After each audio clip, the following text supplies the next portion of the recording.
understanding that the staffing is an issue, but I'd like to level set this particular conversation. Staffing is an issue across the country.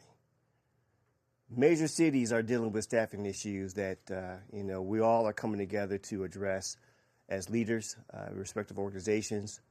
But what is important when we're dealing with staffing issues is what's the tone of your city in regards to supporting those particular departments? Do you have a unified message? Do you show the support to those who are putting in the work? Because those messages affect recruitment and also retention. I am not aware of all the details of the contract, but I will hope that there will be some positive resolution between that in regards to the city and the department, so that the work that needs to be done within our city can be focused on, which is keeping the city safe. Yeah, and what resources do you think you're going to need, to help with retention, to help get more boots on the ground here in Austin? So the first thing, again, what is the message that's being sent out in regards to our recruitment and retention? Because it's not just only recruitment. Staffing talks about keeping people here. We have to level set the conversation. We all know that in any civilized community, you need police officers. Now, what we need to make sure that we set the tone is, but we need good police officers. No department accepts bad officers. Ask any cop out there. And so when we have a unified message in regards to our leadership, beyond just even within the department, but also those who make up our community, beyond necessarily elected leaders. We're talking about business community stakeholders. That's when you really start to work on that effort in a collaborative way, in an effective way. Tell your citizens that we want the police, good police, but we want, or actually, let me level set that, we need the police. And that helps in regards to, again, people want to be a part of that culture, be a part of that environment, and also keep those who want to stay in that environment. What unified message would you tell your department? Talk about this unified message. What would that be for you? First of all, is that I thank you. I see you. I don't look at things with a glass half empty. I see it as half full. Within these staffing problems, you have individuals 24/7, 365 days a year, holidays included, keeping this city safe. We see you, we appreciate you. And I'm going to be that leader going to sit there and tell you every day, thank you. Set the tone for those of us who want to be part of that conversation to say the same thing. But it starts with that particular top leader within the department saying it first. APD has a target response time of 10 minutes and 44 seconds. The last couple of months, it's been 13 minutes, 14 minutes. Even at the start of the year, it was 12 minutes. What can you do, or what approach do you want to take to get that response time closer to that target of 10:44? So I know that there's national narratives in regards to what is the most impactful response time. So I think it's around like 9 minutes or so in regards to that. But I will say this, there has to be other opportunities that we need to explore in regards to what will help lighten the load, or what are we responding to and why? Does it require a sworn officer to respond? Are there alternative methods to respond? Utilizing all the tools in our toolbox to make sure that we are being efficient and effective. Does it always need an officer to respond for that particular type of call? Technology is a game changer. You can have things such as online reporting where there are things that may not need a police response that can be utilized in other ways and opportunities. Again, that's for me to look under the hood, see what's going on within that particular engine, and see where the opportunities with the team, because I'm not going to put this all on me. This is all a we. Working not only within the leadership team, within the department, but also our leaders in the city, with also our community. There's a lot of opportunities when we work together. The new crime strategy is collaboration, working together and being meaningful partners, not just in words, but in action. Chief, on that, any idea of what kind of crimes would not require an officer? Because that has been one of the frustrations of a lot of our viewers is they'll report something and an officer won't respond to the scene. So I will have to look into what is those opportunities. Again, it's about getting up to speed about what is the particular expectations Each community has a different way of dealing with what's response and have a level of tolerance. But I always say that there is going to be opportunities. It's making sure that we are making the right type of decisions with those opportunities, with our elected officials, with our community, so that we're all on the same sheet of music. Yes, there have been some issues with the black community in the past. What is your plan to win the trust of the black community? Engagement. You have to be there to ensure that there is a relationship to have engagement. Community engagement is my core. I know you all did the research on me. I do this morning, noon, night, even with dessert. Because it's important for you to be, as a leader, to be at the tip of the arrow, to lean in, to show everyone else that this can be done.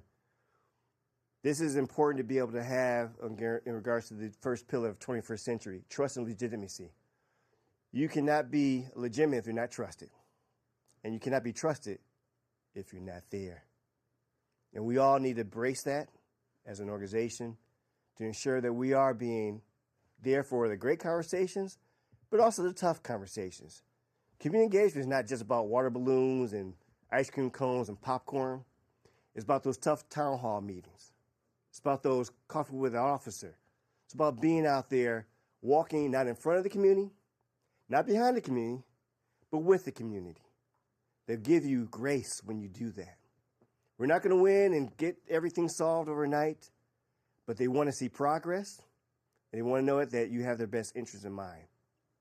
Servant leadership is about service and serving the community, and you can build that when you are having those meaningful relationships out there. Chief, you talked about the Kroll report and the cover letter you submitted with your application and efforts to transform the training academy. One of Kroll's conclusions is that those efforts haven't been entirely successful because department leadership hasn't been fully committed to them. How would you approach realizing, all of those reforms and sustaining them? So there is no I in team. It's a team approach, leadership approach to ensure the continuity. But there is issues with staffing too. You can have all the best training and plans if you're not dealing with in regards to how do you have a present and consistent staff. But all those things need to be looked into. I know that there is a lot of great accomplishments coming out of the particular Kroll report, the work that's being done, the changing of attitudes and culture, because culture is a huge thing in regards to ensuring that there's continuity. Continuity is not maintained by SOPs. It's not maintained by that you have to have every rule or training. Continuity is maintained by culture. That your culture wants to support these particular type of individuals, this type of behaviors. When you have that, SOPs support the culture to continue to have the continuity for future. And so one of the main things in regards to understanding the challenges with the Kroll report is, how do we work on culture?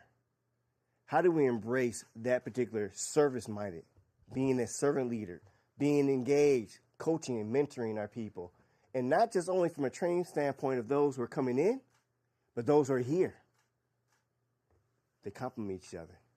And so there's a lot of different opportunities. I would say that, that is a good stepping off point to, embrace, but creating a team to help that lift, understand that, working on some of the more foundational aspects of, support of having a good staff that can be there full time, not sometime, ensuring that, there are reminders. I know what part of the Kroll report they're talking about, there's nothing in the rooms that remind them about the culture.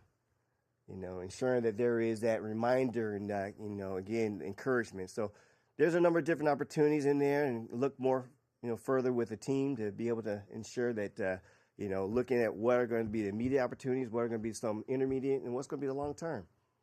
What's going on right now in regards to the workings with APD is not a sprint. It's a marathon. Ask for patience from our public. Ask for patience again, in regards to what this change will look like. But also know that the best interest in mind for the betterment of the city is there. Based on what you know or have heard about, crime trends, public safety issues in Austin, are there any specific programs or changes that you'd be looking to implement pretty soon after getting into this position? Well, again, I got to look under the hood. This is a situation where, from a lot of the gained research and talking to individuals, but without being inside and seeing the true inner workings, seeing what the accomplishments or what the improvements are. I like to say that once they bless me, if I am, good enough to be blessed to have this particular position. Chief, if you do get that position, what are the first 100 days look like for you? Keep on meeting you. Keep on getting out there. Understanding, just like was asked earlier, it's beyond just having this conversation via the, cameras, whatnot. I am committed to being out in the community, being out there and showing in the way to the rest of the department, but also the rest of our community in regards to what we need to do more of.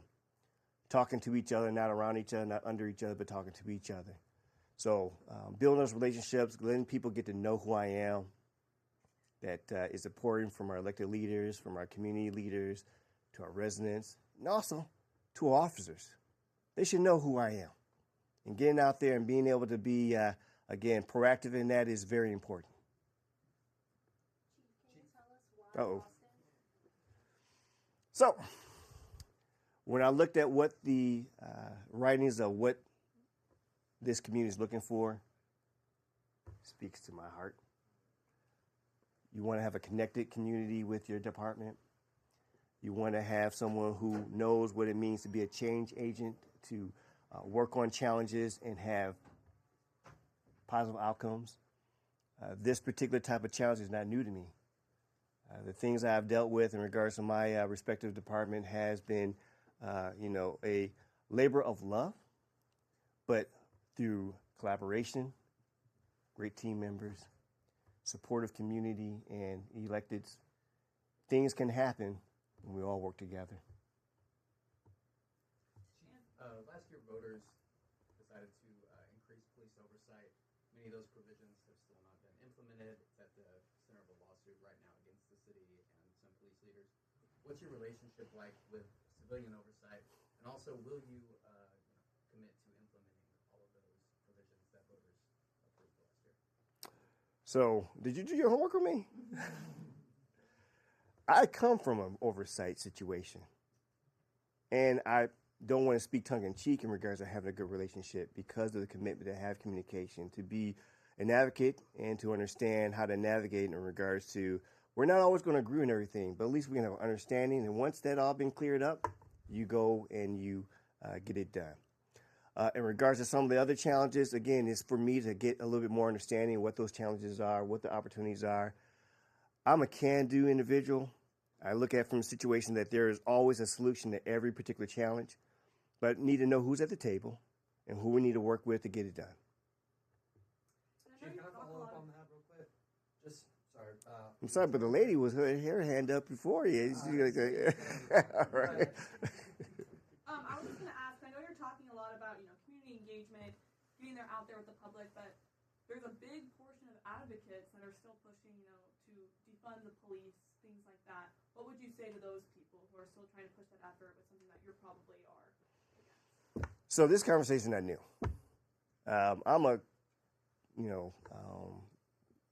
during the 2020 born chief.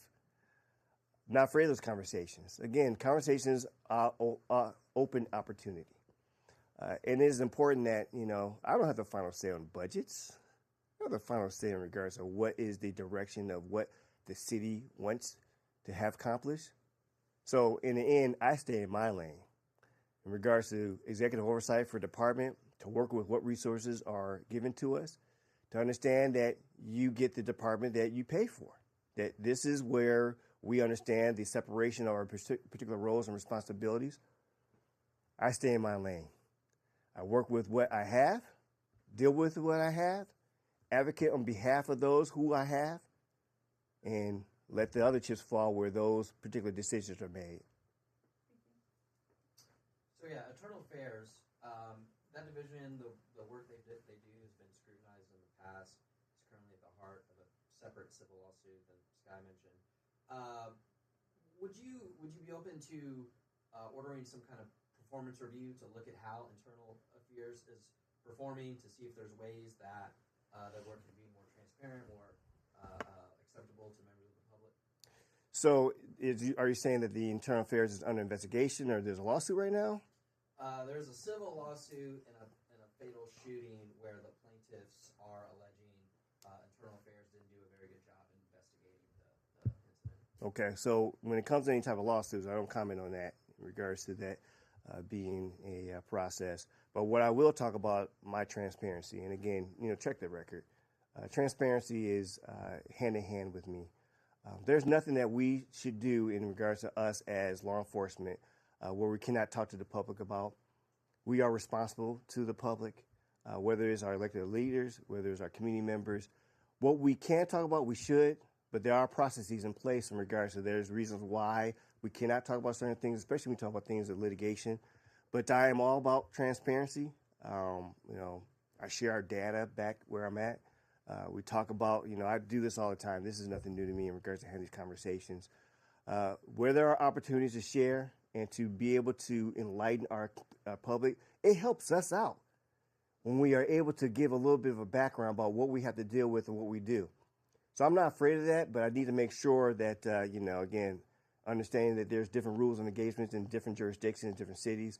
So I want to ensure that I am following along those rules and lines and being that it's as transparent as possible within the guidelines that are, governing us. There have been several points of contention between the police department and both city council and the district attorney's office. What would be your plan to address those relationships if you got this role? I get along with everybody, so I will say that, just because in our respective roles we can have disagreements doesn't mean that we can't work with each other. I have a history. I just don't do messiness. I don't. People ask me, so, what do you think about what the DA did, whatever. My opinion doesn't matter in this situation. In regards to what matters is what are we doing with what we have to deal with.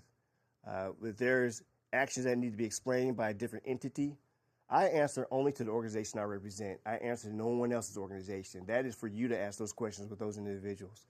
Because at the end of the day, they should be held accountable for their actions, for decisions, and what's going on. But you will inevitably work together. We work together. Key point. We work together. When you live in a glass house, you throw no stones. As much as I can throw a stone at someone else's organization, can throw a stone at me. And how productive is that? So when it comes to what we did, we will own it. We will talk about it. We understand that conversation is necessary. But in this particular position, in this particular person, you will not get me to talk about someone else's actions, explain or deal with that because, again, that is for this particular environment to make sure that you can get that done. Chief, as you reflect on your time in Milwaukee, are there any policies, procedures, strategies that worked really well there that, just based on what you know so far about Austin, you think could work well here too? Just a growing moment to see what the opportunities are.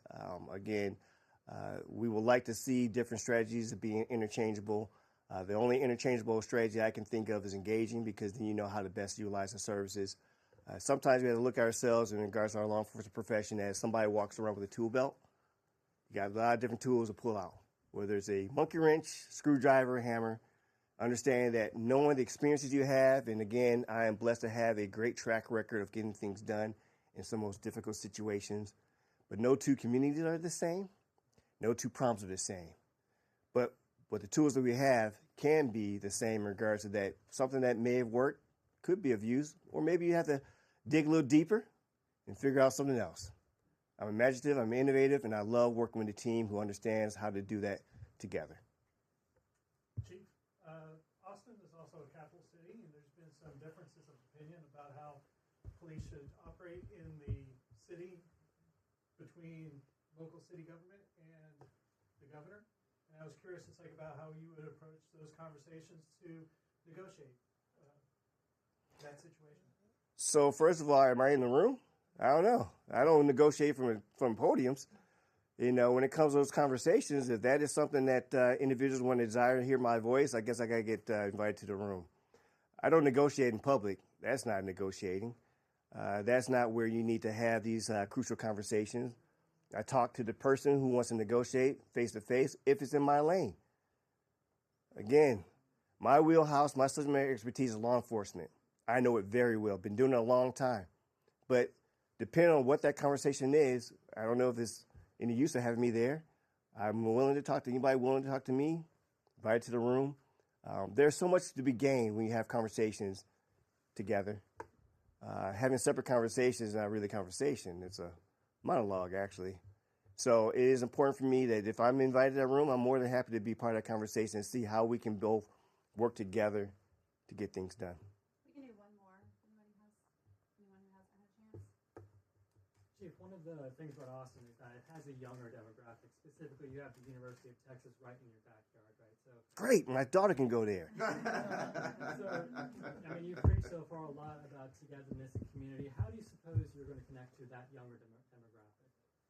So some of the things that you don't know about my particular professional accomplishments, I do a lot of community work, a lot of board work. I'm on the board as a trustee for the Boys and Girls Club of Greater Milwaukee. I work with a number of different youth organizations. You're not going to get the type of future for your city if you don't embrace your young generation. When we talk about staffing, you have it right at your back door in regards to understanding that's where you're going to get your officers from. That's where you're going to get people who want to be part of our particular fabric of our city. And so, in short answer, I love our kids no matter where you live. It's important for us to embrace that and important to be able to support that. I've been a mentor for a very long time, one-on-one mentoring, understanding that if we don't invest in our kids, then we are going to have the outcomes that we don't desire in regards to not being there for them. So I see all of Austin, even our younger generation, they have a voice. And sometimes when you stop and listen, they have some pretty impactful things to say that we should be taking a page out of. It's not just our older generation or middle, everyone. All right, guys, thanks so much. Thank you all. Thank you, Chief.